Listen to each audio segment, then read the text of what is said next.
Hey, I'd like to welcome you to another episode of Mission Matters. My name is Adam Torres, and if you'd like to apply to be a guest on the show, just head on over to missionmatters.com and click on Be Our Guest to apply. All right, so today I have Srikanth Palla on the line, and he's president and CEO of Palla Capital. Srikanth, welcome to the show. Hey, Adam. Good morning. How are you doing, man? Thank you so much for inviting me.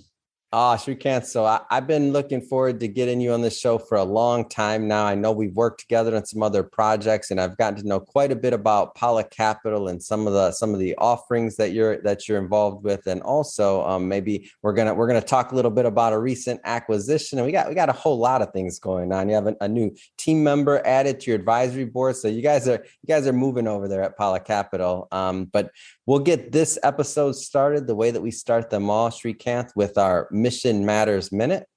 So, Srikanth, at Mission Matters, we amplify stories for entrepreneurs, executives, and experts. That's our mission.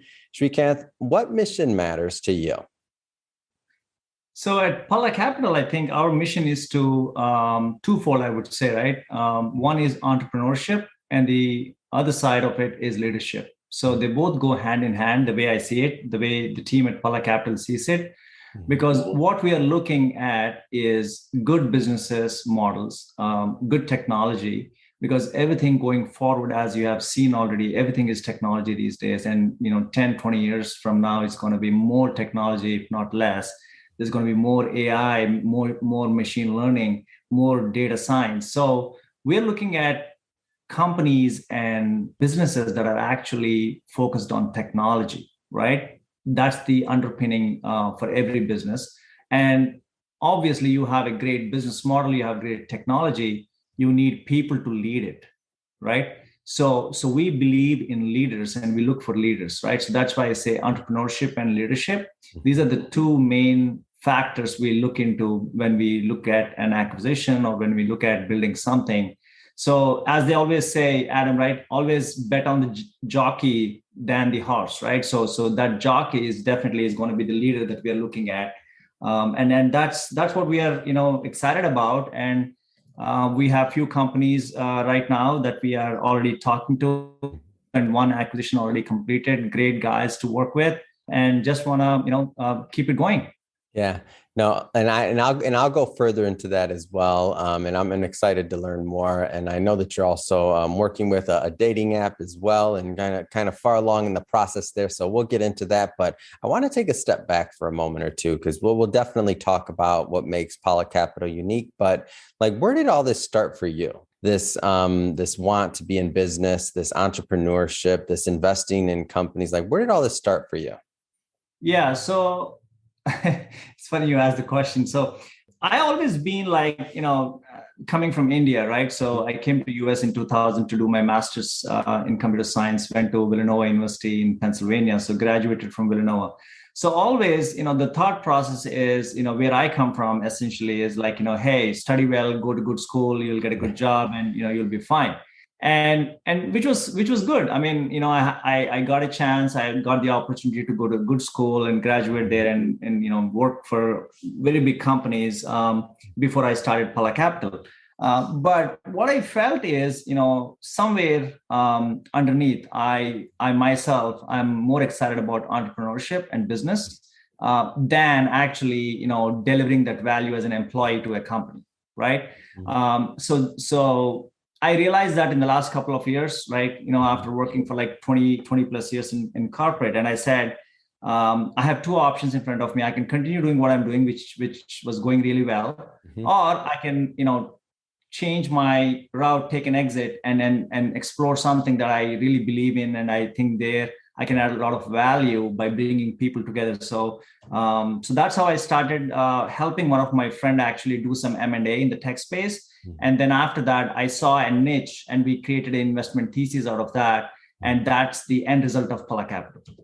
Wow. And, it's a great story. And there's many executives, many would-be entrepreneurs who are maybe in that same position that you were, quite some time ago when you were thinking about becoming an entrepreneur. And it's not necessarily like, it's not the obvious choice, especially when you're further in your career, things are going well and, you're succeeding. And it's like, I'm sure that some of the people around you were like, wait a minute, like, you're going to do what? Because I know, and I'll share my experience. I mean, I was in finance for almost 14 years, and I had a good a good book of business. I had a lot of great clients that I still miss to this day, that the ones that I don't keep in touch with. But and I'm like, and people looked at me and they're like, what are you going to do, Adam? You're going to start a media company, but you're a finance guy. Like, what are you even talking about? So they thought I was crazy, to be quite frank.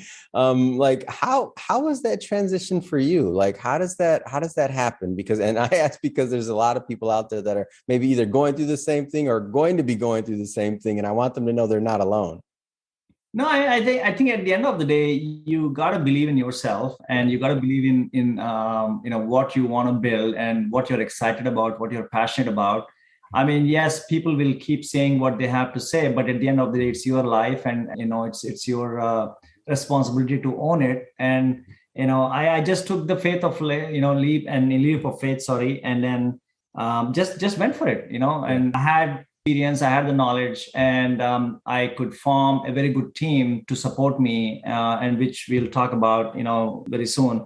I'm going to, talk about, Craig Connors, who joined us. But yeah, so I had the team, I had the experience, and everything, came together. But you got to work for it.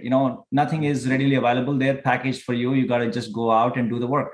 Yeah, it's awesome. And it's great advice, but I love bringing that up because for the entrepreneurs out there that are either going through it or they're just or thinking about going through it, like it's work. But as you can see, there's some good potential out there. So let's shift gears. So speaking of, you took the leap of faith, and obviously, and what was born out of it, right? Palla Capital. So first off, tell us a little bit more about the firm. So Palla Capital is a holding company, right?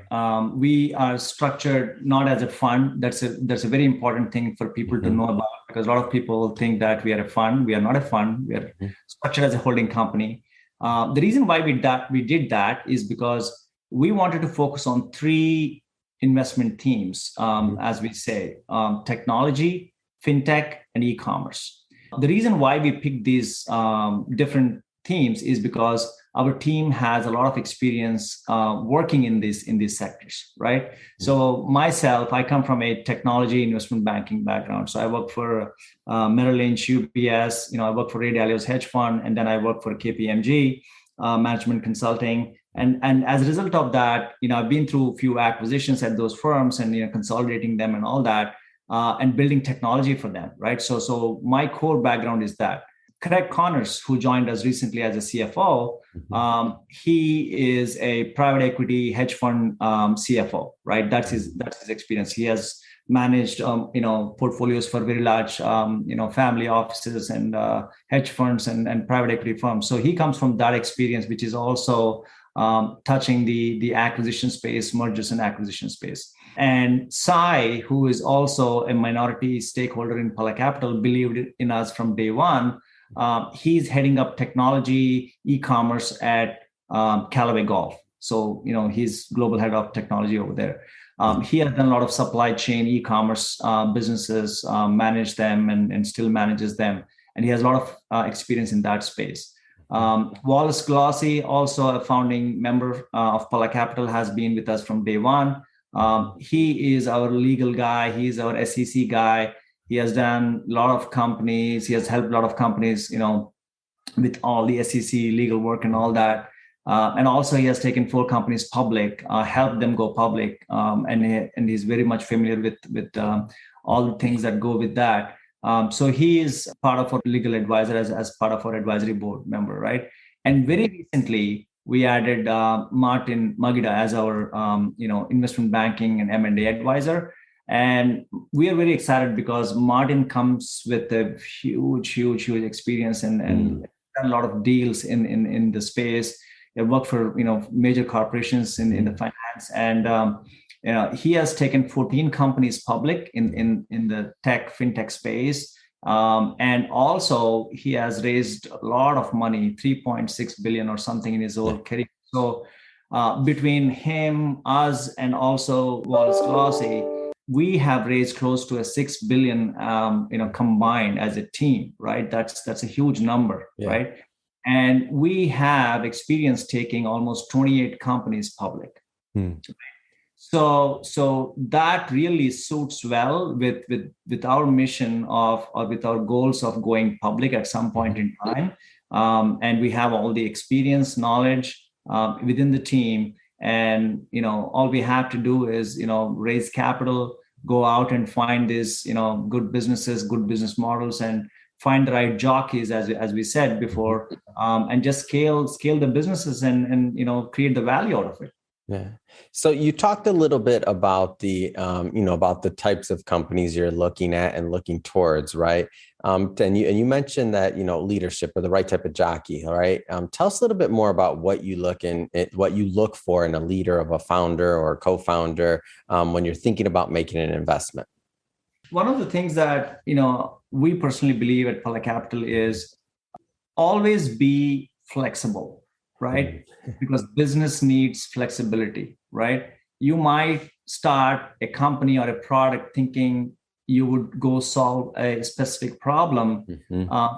Most of the times what happens is you would have to actually change your course a little bit, not deviate fully, but change your course a little bit.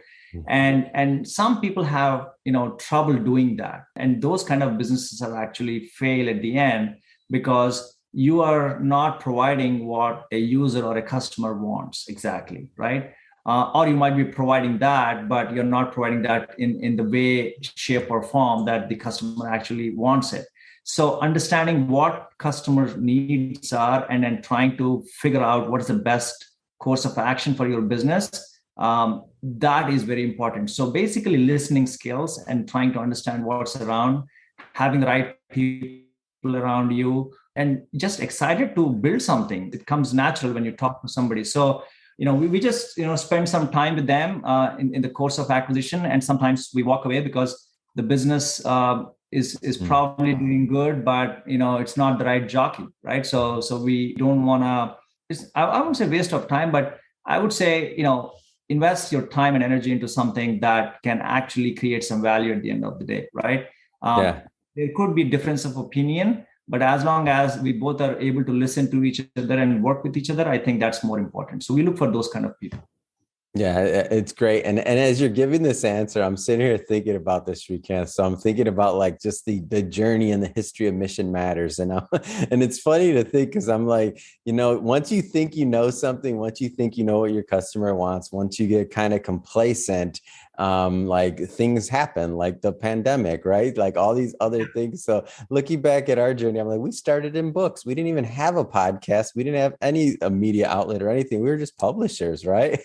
And then there was this need and this other want from our clients that we had the bandwidth to serve and that we had the expertise in. The other co-founder here, Chirag, when he told me we were starting a podcast, I'm like, I don't want it. We're doing a what? Why are we doing a podcast? We're book publishers. And he's like, well, guess what? We could sell more books. So that's how he talked me into it, Srikanth, to be upfront. But his bigger vision, like I didn't see it first on some of this stuff. And then once I saw it, I'm like, oh yeah, we have to be really flexible, really fluid. And if we didn't do that, right, then when the pandemic hit, like we would have been completely on our heels and it would have been a whole different game because we couldn't do events. We couldn't promote books in the way we had been doing. So it just completely would have changed our business. So I get what you mean when you're saying being flexible. And for the entrepreneurs out there listening that are maybe kind of thinking about where they belong on that continuum of flexibility, I would say, hey, we should all strive to get the yogi out in us, right?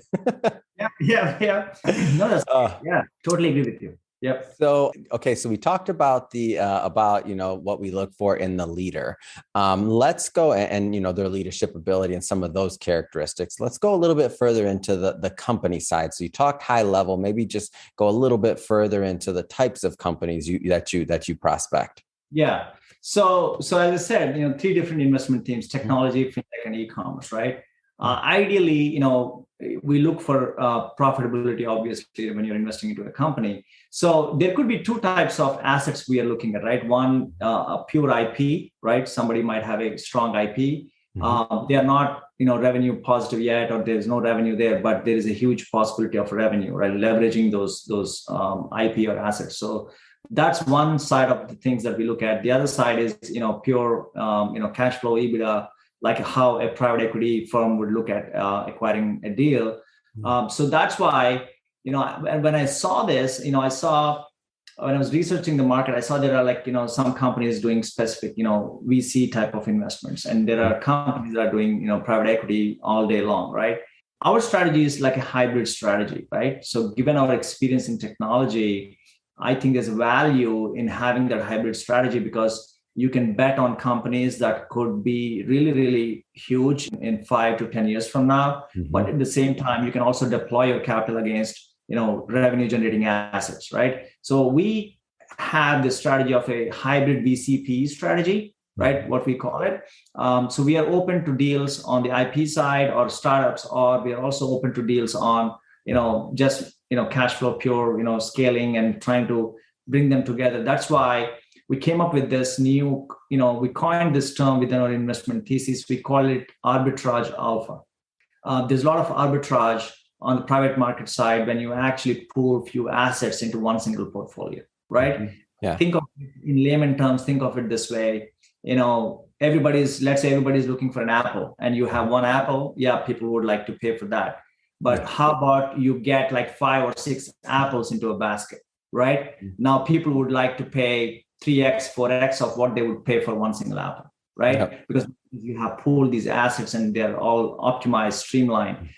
So we have this arbitrage alpha concept of getting the value out of arbitrage in the private markets when you pool the assets. But at the same time, when you take that asset from a private market to a public market and do an IPO, you increase the value 30 to 40x. Yeah. So that's where, the value is. And us having hybrid VCP strategy, it just quadruples that effect. Yeah. And just to kind of maybe illustrate a little bit on how that plays out, let's talk a little bit more about some of the recent activity you've had. So I understand that you're working right now with a dating and matchmaking app. Tell me a little bit more about that. Yeah. So on the technology side, we already completed an acquisition, pure IP acquisition. This is on the augmented reality, virtual reality, metaverse side of things. We have 4 active patents, and there are 8 more patents that are actually ancillary to these 4 active patents that we are trying to actually, get them also active. They have been out there for a long time. But we bought these 4 active patents that pretty much, if I have to summarize what these patents actually cover, think of it this way: virtual users communicating in real time in a virtual environment. Now, what does that mean, right? Yeah, what does that mean? I'm not a technologist, Srikanth. Need some help on that one. So what that means is anybody who is actively using an AR, VR product, or anybody actively using metaverse, they are actually infringing on the patents that we have, right? Yeah. Right.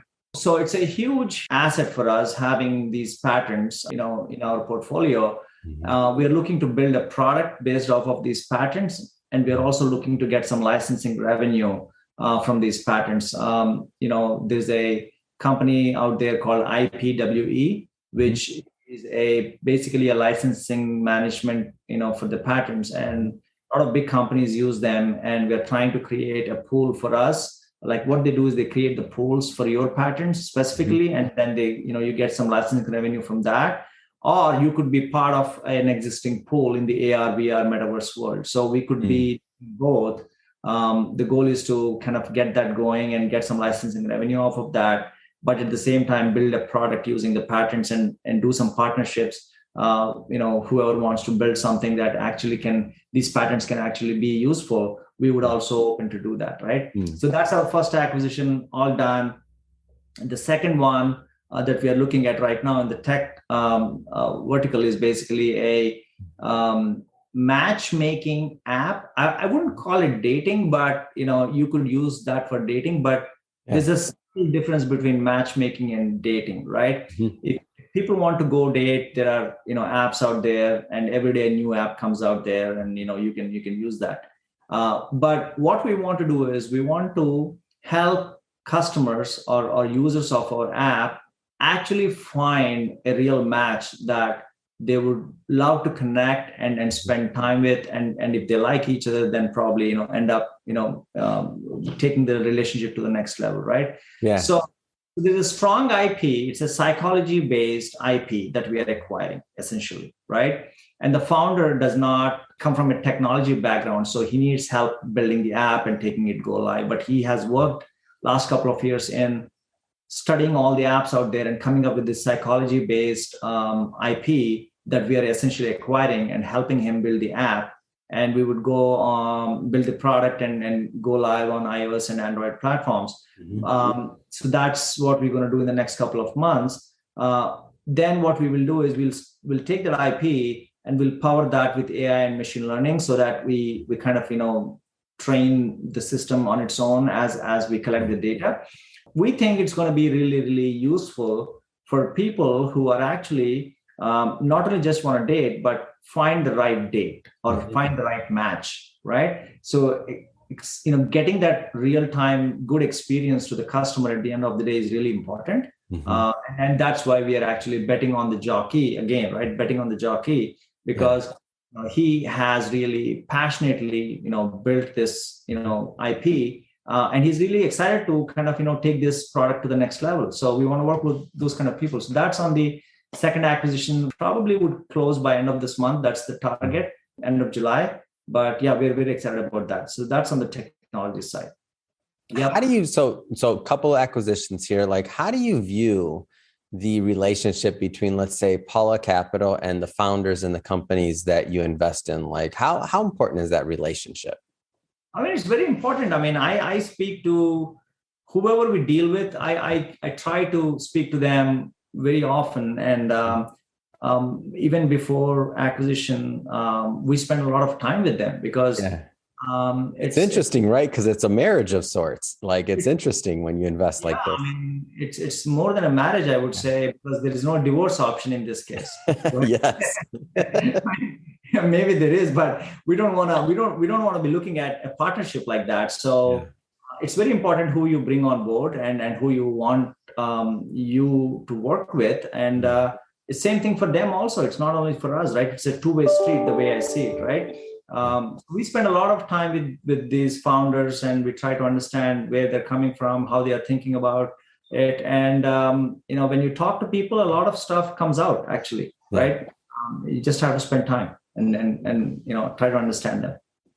Right? So speaking of who you want to work with, a lot of executives, a lot of entrepreneurs, a lot of investors watch this program. So we've talked a lot about the, what we look for on the founder side or what you look for on the founder side, the types of companies you look at. Let's talk about the other side of the coin, so to speak here. So your investor partners. What do you look for in investors that want to work with Palla Capital? Very, very good question. So definitely, we want to work with investors that understand our space, first of all, right? It's not about getting the check from them. It's about, if they understand what we are trying to do, right? Then there is a fit. And then we talk about, okay, how can we help not only scale our company, but when we scale our company, how do we actually scale your investment, right? So the first thing is they need to understand our space. So we spend a lot of time explaining them, understanding what kind of assets they invest in, and if there is a fit. And if there's a fit, then we go to the next level of, okay, what is that you're expecting out of this investment? And then we go from there. But yeah, I think that fit is very important, and we look for people who understand what we're doing in technology. And most of the investors these days, they understand technology, or at least they have somebody on the team who understands, how these assets, how these technologies work. So, we see a lot of value in that. Yeah. And obvious. So before I ask this question, obviously, do you have any offerings that you're working on right now, or any other ways that investors can get involved right now? And obviously, for investors listening, there's only so much we can say on this, and you have to consult your own advisor and your own legal counsel and things like that. But high level, Srikanth, is there any ways that you're working with investors right now? Yeah. So we have a Reg D private placement offering active right now. And we are only taking the investment from accredited investors. So these are, high net worth individuals, accredited investors, family offices, fund of funds. So those kind of investors would be ideal for what we're trying to do right now. And, Reg D is active, but at the same time, we are taking our offering to retail investors very soon via a Reg CF offering. Probably end of July or early August is when our offering is going to be live. And when we do that, anybody can invest, whether you're accredited or non-accredited investor. So if they go to our website, or if they can find me on LinkedIn, they can reach out to me if they're interested to discuss further. But those are the two current offerings that we're working on. And so speaking of working on the side of investors, I want to circle back to something that you said earlier, because I want to make sure everybody caught it. So the way that you set up Palla Capital was to be a holding company. Maybe expand a little bit more on that and tell us how that benefits investors, or can benefit investors in general. Yep. So there are two important factors to consider, right? So as I was doing the research, I have found out that a lot of family offices these days, they are looking for direct investments. They are not keen in investing into a fund, right? So what is the difference? The difference is, when you do a direct investment, you don't pay a management fees for the fund principals, right? Yeah. And then you don't pay any carried interest, right, when you do a direct investment, right? Whereas when you invest the fund, you have to pay a management fees, and then you have to pay carried interest, right? So the holding company structure actually gives these high net worth individuals and family offices a direct investment option into the Palla Capital holding company, right? Which we intend to take public at some time in the future. So it's a direct investment for them, right? So that's the difference between a holding company structure and a fund structure. And the second advantage is risk mitigation, right? So for example, you might get that in the fund also, but I see this as a good advantage, because when you're investing into a holding company, if one of the investments goes south, you actually are not losing the whole investment, because we are mitigating it across 3 different investment themes: fintech and e-commerce, and within that there will be different entities, right? There will be multiple entities, so your risk is much diverse, I would say, and it's minimal. The returns could be huge. No, it's great. It's a great setup. And when I think about, how firms even is set up from the start, whether it's on the side of an investor, not on the side of an investor, I mean, a lot of different ways to set something up. And you definitely skewed on the side of the investor, which just kind of goes back with your ethics and what you were talking about in the first place about like why you decided to start the firm and the value you feel that you could bring to the marketplace. So I think it's awesome. Well, Srikanth, I can talk about this subject with you all day long, especially I know we just scratched the surface. I'm sure we'll be bringing you back on the show in the future as well. But for now, I just have to ask, what's next for you? What's next for Palla Capital? Yeah, I mean, one more thing I forgot to touch on is, I'm also excited to actually bring this product to life. We are working on a platform for startups and companies who are already running, have some revenues. I knew you were holding out on me, Srikanth. What's going on, man? You better give me the news here. Tell me about this platform. Very soon, this product is going to be live, and founders, actually, this is to help the founders and also the investors in a way, right? But founders who are looking to raise money these days, it's a huge, lengthy process, especially when you're raising money from retail investors, right? So our platform is going to simplify that. people right now founders are taking somewhere between 6 to 9 months to go live on a Reg CF offering and raise money or a Reg A plus offering.